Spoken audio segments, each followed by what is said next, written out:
My wife told me I should take notes from her gym trainer while we were eating Thai takeout on a Tuesday night, and that's when I knew my marriage was circling the drain. You should really take notes from Gideon, Vanessa said, twirling pad thai around her fork without looking at me. He gives me so much attention, asks about my day, remembers things I tell him, actually listens when I talk. I set down my beer and watched her. Really watched her. She was wearing new workout clothes, expensive Lululemon stuff that cost more than my work shirts. Her hair was freshly highlighted, blonde streaks catching the kitchen light. She'd lost 15 pounds in the past 2 months, which I'd complimented her on. She'd barely acknowledged it. "You're right," I said, keeping my voice level. She looked up, surprised. "I am?" "Yeah, I should definitely pay more attention." I smiled. It didn't reach my eyes, but Vanessa wasn't looking that closely anyway. She went back to her phone, scrolling through Instagram while eating. I went back to planning. My name is Jason Mitchell. I'm 36 years old, a senior software engineer at a tech company in Austin, Texas. I make good money, about $140,000 a year. I work hard, but I keep reasonable hours. I'm home by 6 most nights. I cook dinner twice a week. I do laundry without being asked. I remember birthdays and anniversaries. And apparently, none of that matters because I don't give enough attention. Vanessa and I had been married for 8 years. We'd met at a friend's wedding, dated for 2 years before I proposed. She'd been a marketing coordinator then, bubbly and fun, and always up for anything. Now she was a marketing manager at a healthcare startup, making about $85,000 a year. She'd become distant over the past year, always on her phone, always busy with work stuff or gym stuff. The gym had started 4 months ago. She'd joined Apex Fitness, one of those boutique places with personal trainers and expensive membership fees. I'd encouraged her to go, thinking it would be good for her mental health. She'd been stressed about work, talking about feeling stuck in her career. The trainer, Gideon, had appeared in her conversations about 6 weeks ago. Gideon says I should try higher weights. Gideon thinks I'm making great progress. Gideon suggested this protein powder. At first, I'd been glad she had someone motivating her. Then the comments got more personal. Gideon went through a bad divorce too. He totally gets it. Wait, I'd thought. Who mentioned our marriage to this guy? Gideon is taking his certification for nutritional coaching. He's so driven. Gideon thinks I could compete in a fitness competition if I wanted to. Gideon. Gideon. Gideon. And now, apparently, Gideon was the gold standard for husbands because he gave attention. I finished my beer and stood up. I'm going to work on that project in the garage for a bit. Whatever, Vanessa said, not looking up from her phone.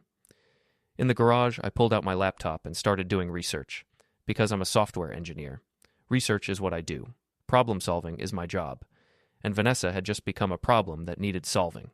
Gideon Morrison was 32 years old, married, and had been working at Apex Fitness for 3 years. His wife's name was Christina Morrison, and she was a nurse at St. David's Medical Center. They'd been married for 5 years, had no kids, and lived in a modest house in South Austin. I found all of this in about 20 minutes online. Social media made everything easy if you knew where to look. Christina's Facebook was public. Lots of photos of her and Gideon from happier times, their wedding, vacation to Mexico, hiking trips. But the recent photos were mostly her alone or with friends. Gideon appeared less and less. Interesting. I dug deeper. Gideon's Instagram was full of gym selfies and client transformations. Several featured Vanessa. Amazing progress from this rockstar client, one caption read, showing Vanessa in tight workout gear, or Gideon's hand on her shoulder. The comments were telling. You two look great together. Power couple vibes? Lucky client getting that personal attention. Gideon had liked several of Vanessa's Instagram photos, not just recent workout pics. He'd scrolled back months and liked photos from our vacation to Colorado last year. Photos of her in a bikini at the pool, photos of her dressed up for a work event. That's not what trainers do with clients. I checked our credit card statements. Vanessa's gym membership was $200 a month, but there were additional charges, $400 a month for personal training sessions. We'd never discussed this. She just started charging them to our joint card. Then I found the text messages. Vanessa had gotten sloppy, leaving her phone on the counter while she showered. I'd never been the snooping husband before. I'd trusted her completely. But something in my gut told me to look. The messages with Gideon went back 6 weeks. Great session today. You looked amazing. Gideon, thanks. I'm so sore, lol. Vanessa, I could help with that. Gideon, haha, stop. Vanessa, can't help it. You're gorgeous. Gideon. Vanessa, sorry, inappropriate, but true. Gideon. That was from 3 weeks ago. The messages got progressively worse. Miss you already? Gideon, sent at 11 p.m. Miss you too. Vanessa, sent at 11:03 p.m. while I'd been in bed asleep, apparently. Wish you could stay later. Gideon, me too. Jason's always home by 6. Vanessa, leave him. You deserve better. Gideon, it's complicated. Vanessa, I'd treat you right. Gideon. I stood in the kitchen, shower running upstairs, reading texts that made my stomach turn. My wife was having an affair, or close enough to it. The most recent message was from that afternoon. Can't wait to see you tomorrow. Wear that blue set. Gideon. You know I will. Vanessa, I put the phone back exactly where I'd found it. Went to my office, sat down, and made a plan. Because here's what most people don't understand about software engineers. We think in systems. We see problems and we architect solutions. We test hypotheses. We execute strategies. And I'd just identified a critical vulnerability in Gideon Morrison's life. His wife. I ordered the gift basket on Wednesday morning. High-end stuff from a boutique shop in Terrytown. Artisan chocolates, expensive wine, fancy cheese, gourmet crackers. Cost me $280. The card read, Dear Christina, thank you so much for letting your husband Gideon give my wife Vanessa so much personal attention at Apex Fitness. She really appreciates all the extra time he spends with her during their training sessions, and apparently afterwards too. Your generosity in sharing him means the world to her. With gratitude, Jason Mitchell. I included my phone number at the bottom. The basket was delivered to St. David's Medical Center on Thursday morning, addressed to Christina Morrison, RN. I'd timed it to arrive during her shift so her coworkers would see it. Public humiliation was part of the plan. Then I waited. Vanessa left for the gym at 5:15 p.m. Thursday evening like clockwork. She'd started showering there instead of at home. The water pressure is better, she'd claimed. Right. She was wearing the blue workout set Gideon had requested. I watched her drive away, then settled in with my laptop to wait for Phase 2. The call came at 6:47 p.m. Vanessa's phone was still connected to our shared iCloud account. I couldn't see her texts in real time anymore. She'd gotten smarter about that, but I could see when calls came in. Christina Morrison lit up her screen. The call lasted 13 minutes. Vanessa came home at 7:20 p.m. Her face was pale, mascara smudged. She'd been crying. How was the gym? I asked from the couch, not looking up from my laptop. Fine, she said, her voice tight. Good workout with Gideon? She froze. What? Gideon, your trainer, the one who gives you so much attention. I looked at her now, keeping my expression neutral.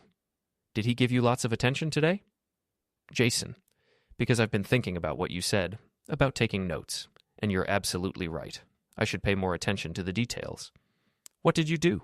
Her voice cracked. Me? I sent a thank you gift. It's polite to acknowledge when someone helps your wife, don't you think? Her face went from pale to red. You sent something to Gideon. Not to Gideon, I smiled. To his wife, Christina. She works at St. David's, right? I wanted to thank her for being so understanding about her husband spending so much time with you. Vanessa dropped her gym bag. You didn't. I did. Lovely gift basket. The card was especially nice. I mentioned how much you appreciate Gideon's attention during sessions and afterwards. How generous Christina is to share him. Oh my God. Vanessa's hands were shaking. Jason, you don't understand. I understand perfectly. You've been having an affair with your trainer, or at least moving in that direction, and you were stupid enough to do it publicly, charge it to our joint credit card, and then criticize me for not being more like him. It's not an affair. We never... I've seen the texts, Vanessa. I've seen the Instagram comments. I've seen the receipts for training sessions you never mentioned. I know exactly what's been happening. She sank onto the couch, crying now. Christina called me. She was screaming. She said Gideon admitted everything. She's filing for divorce. She's telling the gym owner Gideon's going to lose his job. Consequences, I said simply. How could you do this? I laughed, actually laughed. How could I do this? How could you leave our marriage for a gym trainer? I didn't sleep with him. Yet, the texts were pretty clear about where this was heading. You ruined his life. No, he ruined his own life when he started pursuing a married client. I just expedited the consequences. And you know what? His wife deserved to know. Just like I deserved to know. Vanessa stood up, anger replacing tears. This is vindictive. This is justice. I want a divorce. Good. I already contacted a lawyer. You'll be served with papers tomorrow. Her mouth fell open. What? Did you think I'd just sit here and let you disrespect me? Let you carry on with some asshole while spending my money to do it? I stood up now, walking closer. You made a critical mistake, Vanessa. You underestimated me. You thought I was weak because I'm quiet. You thought I wouldn't notice. You thought I wouldn't do anything about it. Jason, please. I've transferred half of our joint accounts into a separate account this morning. That's my half. I've documented every charge you made for the gym and training sessions. I've saved all the texts between you and Gideon. I've cataloged every piece of evidence of your affair. But we didn't. Doesn't matter. Emotional affair is still an affair. Intention matters. And you made your intentions very clear. We can work through this. No, we can't. You killed this marriage. You just didn't know it yet. I walked to our bedroom and locked the door. Left her standing in the living room, crying. The revenge had just started. Gideon called me Friday morning at 6:43 a.m. You, he started. Good morning to you too, Gideon. You destroyed my marriage. Christina kicked me out. I'm staying at a motel. Really? That's unfortunate. Maybe you shouldn't have been texting my wife about how gorgeous she is and asking her to leave me. I could sue you for defamation. Go ahead. Truth is an absolute defense against defamation, and I have screenshots of every text message between you and Vanessa, including the ones where you asked her to wear specific outfits for you. Pretty sure those will hold up in court. You're a psycho. I'm a husband protecting his marriage. You're a personal trainer who decided to sleep with his client. One of us violated professional ethics and his marriage vows. Hint, it wasn't me. Vanessa told me you were controlling and cold. And you believed a married woman complaining about her husband while she was emotionally cheating? That's on you, buddy. You're going to what? You've already lost your wife. You're about to lose your job when Christina tells the gym owner, which I'm guessing she already did, based on this call. What else you got? Silence. Here's what's going to happen, Gideon. You're going to stay away from my wife. You're going to stay away from me. You're going to accept that you made terrible choices and now you're paying for them. And if you ever contact Vanessa again, I'll make sure everyone in the fitness industry in Austin knows exactly what kind of trainer you are. You can't. I can. I'm very good at SEO and social media. I could have your face and story on the first page of Google in 48 hours. Don't test me. I hung up. Vanessa emerged from the guest room where she'd slept, looking destroyed. Gideon called you? Yep. He's upset that actions have consequences. Shocking. Jason, we need to talk about this. No, we don't. You need to call your lawyer. I've already called mine. The divorce paperwork will be filed today. You have until Sunday to find somewhere else to live. You can't kick me out of our house? Actually, the house is in my name. I bought it before we got married. You have no legal claim to it. Check the deed. But I've been paying into it. You've been paying rent, essentially. I never added you to the title. My lawyer advised me not to, and I listened. This was true. When we'd bought the house 6 years ago, my lawyer father had strongly suggested I keep it in my name only. Just in case, he'd said. I'd felt guilty about it at the time. Now I felt grateful. That's not fair. Neither is cheating on your husband. I didn't cheat. You were planning to. The texts prove it. Intent matters, Vanessa. You can argue semantics all you want, but you know what you were doing. You know where it was heading. She started crying again. I never meant for this to happen. But you let it happen. You encouraged it. You met him for sessions you didn't tell me about. You texted him late at night. You complained about me to him. You let him touch you, flirt with you, pursue you. You might not have slept with him yet, but you wanted to. I was confused. You were selfish. I felt neglected. Because I worked 8 hours a day and came home to you every night? Because I paid for our life while you spent $400 a month on a trainer who was grooming you for an affair? Yeah, I'm terrible. That's not fair. Life isn't fair, Vanessa, but here's what is fair. You made choices. Now you live with them. I'm done being the understanding husband. I'm done being patient. I'm done pretending this marriage is salvageable.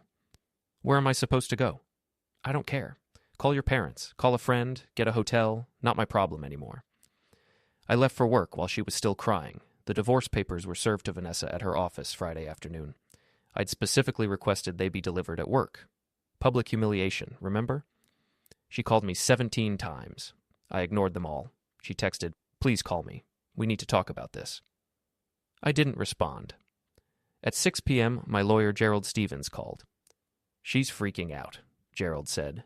He was 62, a shark in a suit, and my father's best friend. He'd known me since I was 8. "Says you're being unreasonable." I'm being strategic. You're being brutal. She earned it. Jason, I have to ask, are you sure about this? Divorce is expensive and messy. She cheated or was about to. I have evidence.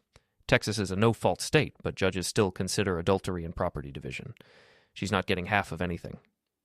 The house is protected, but your retirement accounts, your savings, those are community property. Not if I can prove she misused community funds for an extramarital affair.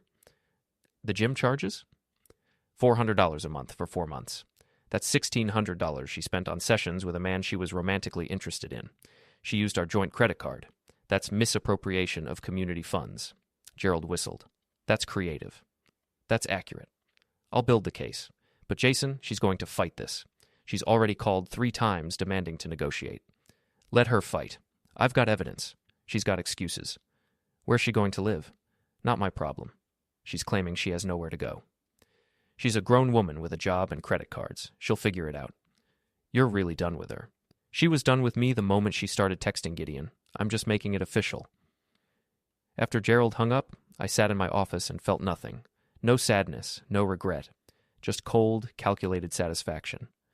Vanessa had thought she could have it both ways. Keep me as the stable provider while getting emotional fulfillment from Gideon. Keep our life while pursuing someone new. Have her cake and eat it too. She'd miscalculated.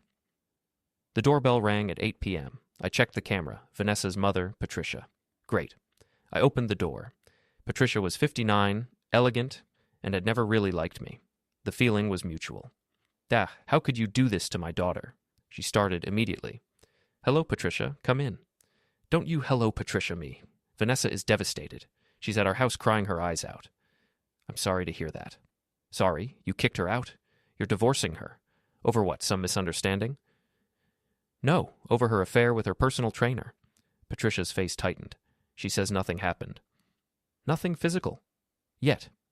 But plenty happened emotionally. She was planning to leave me for him. The texts prove it. You're blowing this out of proportion? Am I? Let me show you something. I pulled up the saved screenshots on my laptop. Here's Gideon telling Vanessa she's gorgeous. Here's Gideon saying he'd treat her better than I do. Here's Gideon asking her to wear specific outfits for him. Here's Vanessa telling Gideon she misses him. Here's Vanessa saying she wishes she could stay later at the gym. Here's Gideon telling her to leave me. Patricia's face went pale as she scrolled through the messages. Still think I'm overreacting? She made a mistake. She made a series of deliberate choices over 6 weeks. She pursued this. She encouraged it. She lied to me about it. She spent our money on it. And she had the audacity to tell me I should be more like Gideon because he gives her attention. People make mistakes in marriages. And there are consequences. I'm not obligated to forgive infidelity because it makes your daughter's life easier. Where is she supposed to live? With you, apparently. Or she can get her own place. She makes $85,000 a year. She can afford an apartment. What about your vows, for better or worse? She broke those vows first. I'm just responding. Patricia stood up, furious. You're going to regret this. The only thing I regret is marrying someone who couldn't appreciate what she had. She left, slamming the door. I went back to my laptop and continued documenting everything, every text, every charge, every lie, building my case like I'd build code, systematically, thoroughly, perfectly. The weekend was quiet, too quiet. Vanessa didn't try to come back. She didn't call. She didn't text. Monday morning, Gerald called. She's hired a lawyer. Rebecca something. Young, aggressive, expensive. Good for her. She's demanding half of everything. House, retirement accounts, savings, even wants spousal support. I laughed. On what grounds? She makes decent money, and we've only been married 8 years. She's claiming you isolated her, controlled her finances, and now you're retaliating because she sought friendship elsewhere.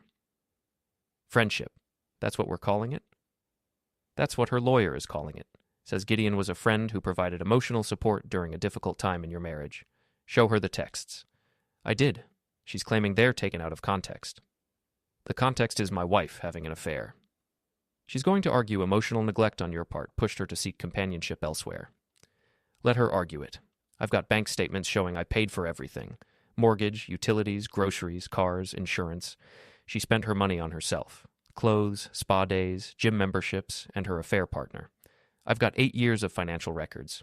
She's going to look terrible in front of a judge. Jason, you might want to consider settling. Court battles get ugly. Let them. I've got nothing to hide. She does. What's your goal here? Punishment? Accountability. She doesn't get to destroy our marriage and walk away with half of everything I built. You built together, Gerald reminded me. I earned the money. I bought the house. I funded our life. She contributed, sure, but she also betrayed me. That changes things. Gerald sighed. I'll draft a response, but this is going to get messy. Good. At work, I was productive, focused. Code was cleaner than emotions. Systems were more reliable than people. My colleague Brian noticed. You okay, man? You seem intense. Going through a divorce. Shit, sorry. Vanessa? Yeah. What happened? She decided her gym trainer was more interesting than her husband. Ouch. Yeah. You need anything? Want to grab a beer after work? Nah, I'm good. Thanks, though. I wasn't good, but I was functional, which was enough. Tuesday afternoon, Christina Morrison called me. Mr. Mitchell, this is Christina Morrison. Hello, Christina. I wanted to thank you for the gift basket and for telling me the truth. I'm sorry you had to find out that way. Don't be. I'd rather know. Gideon admitted everything, said he'd fallen for your wife, said he wanted to leave me anyway. I'm sorry. I'm not. He's a piece of shit. Always has been, apparently. I just didn't see it. How are you doing? Filing for divorce, talking to a lawyer. Gideon is trying to say the gift basket proves you're harassing us, but my lawyer says it's protected speech. You didn't lie, you just told me the truth in a creative way. That was the plan. It worked. I've also reported Gideon to the gym's corporate office. He violated their ethics policy by pursuing a client romantically. He's being terminated. Good. I wanted to ask, do you want to grab coffee sometime? Compare notes on our shitty spouses? I hesitated. I don't think that's a good idea. Why not? We're both victims here. Because our spouses would use it against us. Make it look like we're colluding or having our own affair. Christina laughed. Smart, you're right. But if you ever need to talk, let me know. Same to you. After she hung up, I felt something like satisfaction. Gideon had lost his wife and his job. Vanessa had lost me and her comfortable life. They'd lost everything while I'd lost a cheating wife. I was winning. Wednesday morning, Vanessa showed up at my office. Security called. There's a Vanessa Mitchell here to see you. Don't let her up. Tell her to leave or I'll call the police. Jason, please. I could hear Vanessa in the background. I just want to talk. Sir, should we remove her? Yes. And call the police if she doesn't leave voluntarily. 5 minutes later, security called back. She's gone, but she left this. They brought up an envelope. Inside was a handwritten letter. Jason, I'm sorry. I know you don't want to hear it, but I need to say it. I made terrible mistakes. I let Gideon get in my head. I let myself believe you didn't care about me. I let myself get swept up in attention that felt good, but meant nothing. You're right about everything. I was having an emotional affair. I was planning to leave you. I was wrong. But we can fix this. We can go to counseling. We can work through this. 8 years of marriage is worth fighting for. Please give me another chance. I love you. I've always loved you. I just got lost. Vanessa. I read it twice. Then I shredded it. She'd had months to appreciate our marriage. She'd chosen Gideon instead. Now she wanted mercy because the consequences were too hard. Not happening. The next 2 weeks were a blur of legal motions and attorney calls. Vanessa was fighting for everything. Half the house, half my retirement, spousal support, everything. Gerald was earning his fee. She's claiming you're financially abusive, he told me. Says you controlled all the money and she had no say in finances. The bank statements show otherwise. She had full access to all accounts. She used the credit cards freely. She spent whatever she wanted. She's saying you made her feel guilty about spending. Did I stop her from spending $400 a month on a trainer she was sleeping with? No. Did I stop her from buying $200 yoga pants? No. Did I stop her from getting her hair done every 6 weeks for $300? No. Her lawyer is building a narrative of control and emotional abuse. Based on what? Based on you sending that gift basket. She's saying it was harassment and intimidation. It was thanking someone for information I deserved to have. The judge might not see it that way. Then show the judge the text between Vanessa and Gideon. Show him her spending patterns. Show him that I came home every night, that I was faithful, that I provided everything she needed. Then ask the judge who was really abusive in this marriage. Gerald smiled. Now you're thinking like a lawyer? The hearing was scheduled for 3 weeks out. In the meantime, I continued collecting evidence. I pulled phone records showing hours of calls between Vanessa and Gideon, calls made while I was at work, calls made late at night while I was asleep, calls made on weekends when she claimed to be running errands. I documented every social media interaction between them, every like, every comment, every tag. I created a timeline showing when the affair started, how it progressed, and where it was heading. I was building a case like I'd build a product, comprehensive, airtight, unassailable. Vanessa's parents called, her father this time. "Jason, be reasonable about this," Robert said. He was a retired accountant, practical and logical. We'd always gotten along. Vanessa made mistakes, but you're destroying her." "She destroyed our marriage." "You're taking everything. The house, the money, everything. She'll have nothing. She'll have her job, her car, and whatever she saved on her own. That's more than she deserves. That's vindictive. That's proportional. She's my daughter. I can't watch you do this to her." "Then don't watch, but I'm not backing down." "What if we mediate, work something out outside of court?" "Like what?"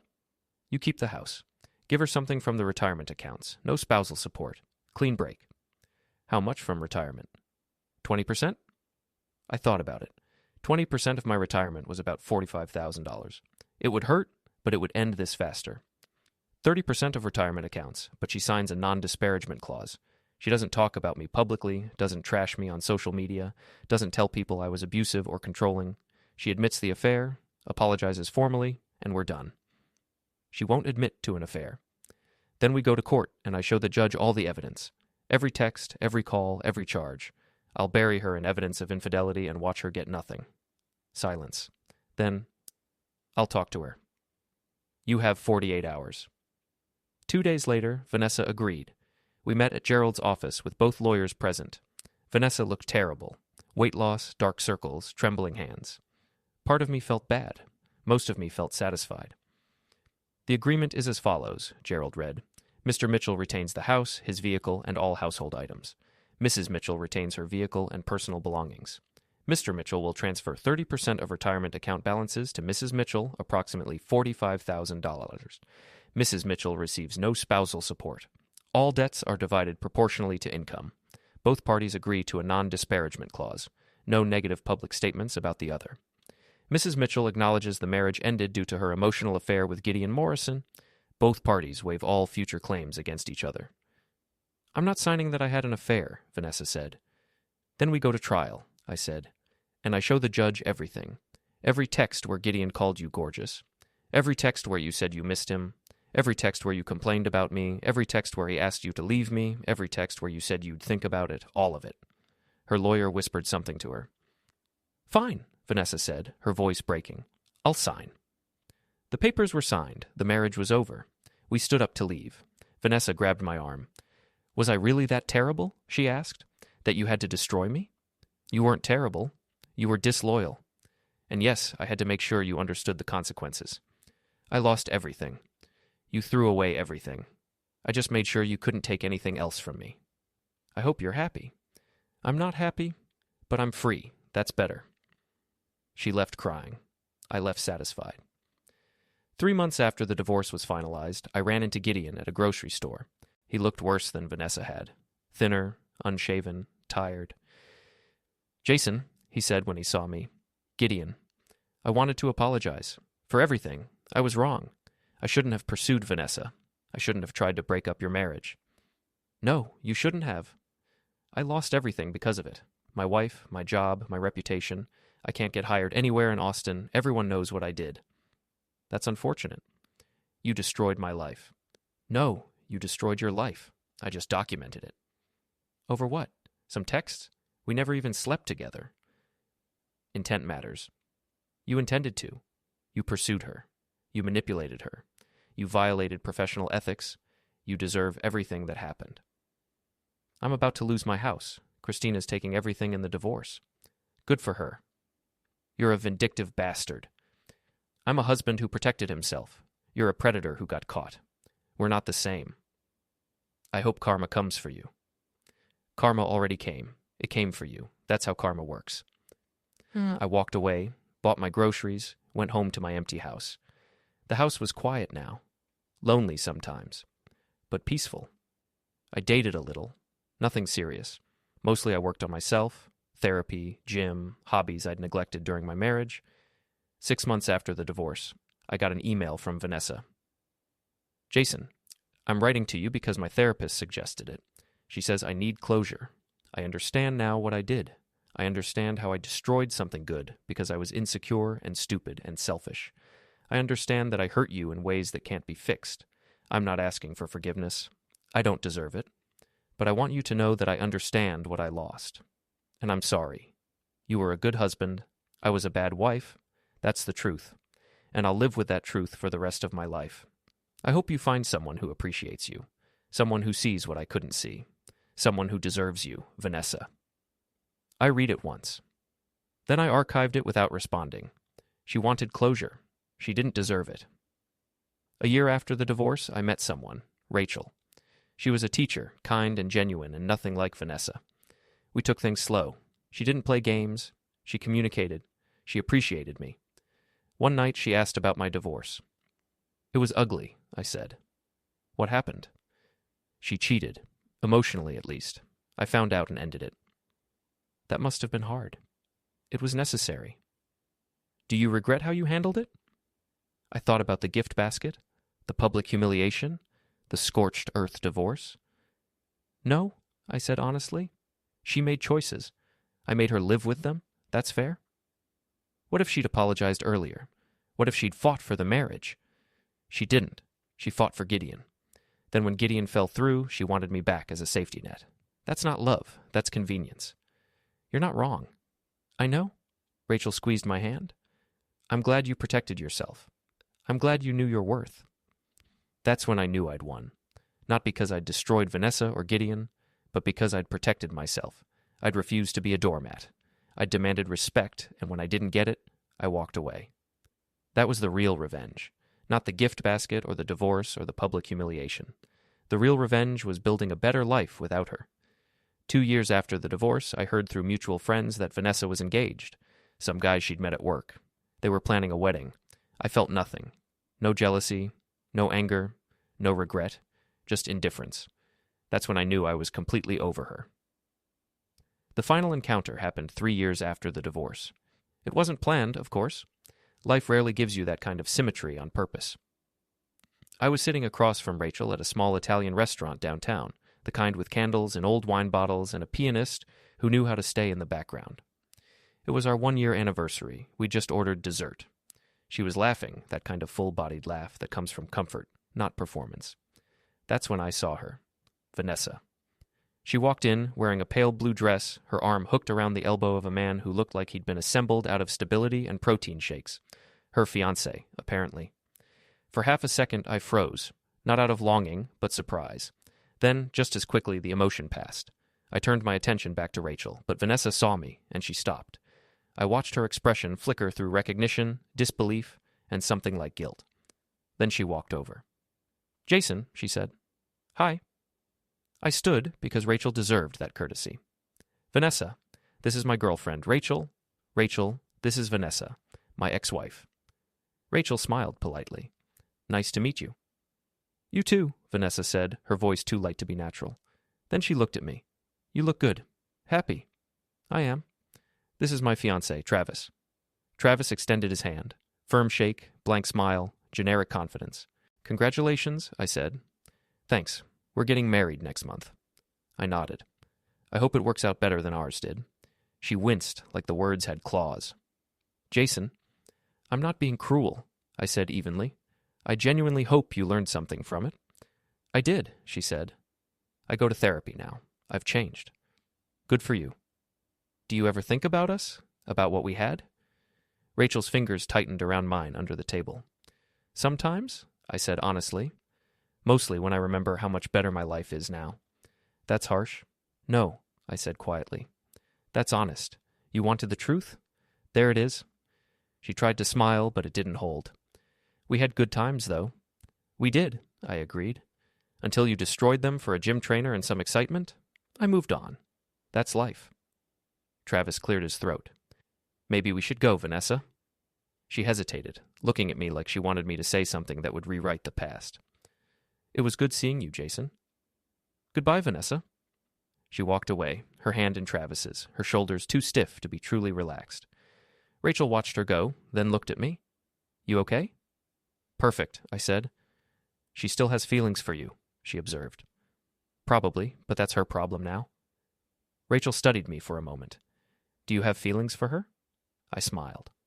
No, I did once, but she killed them. I just buried what was left. Rachel grinned. Good answer. We finished our dinner, slow and unhurried. The pianist switched to something soft and hopeful. Later, we drove home, the kind of quiet ride where silence feels safe. When we got back, the house smelled faintly of candles and home.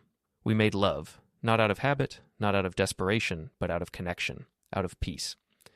Afterward, we lay tangled in the sheets, the room dark except for moonlight through the window.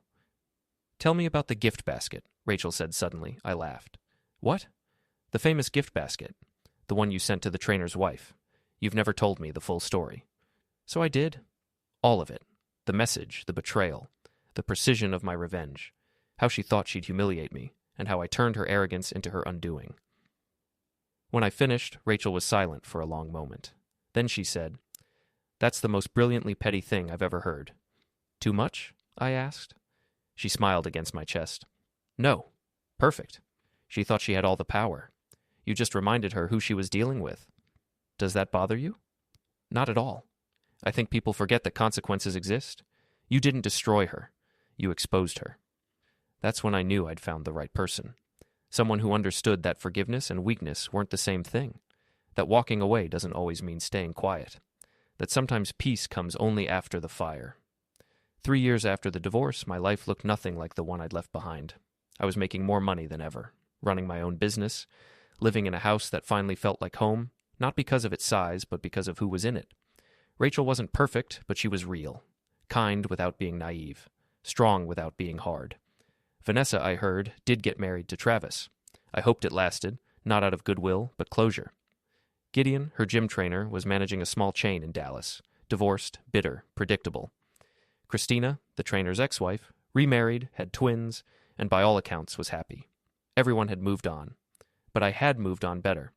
Because I learned something most people never do. Self-respect isn't revenge. It's survival. The gift basket had just been a symbol, the first act of a man deciding he'd never again accept humiliation disguised as love. People sometimes asked if I regretted it. I never did, because here's the truth. Respect isn't negotiable. Once someone crosses that line, apologies can't fix it. They only decorate the ruins. Vanessa showed me who she really was, disloyal, selfish, hungry for attention. And I believed her. That's not cruelty. That's clarity. And clarity, I've learned, is the most powerful form of revenge there is.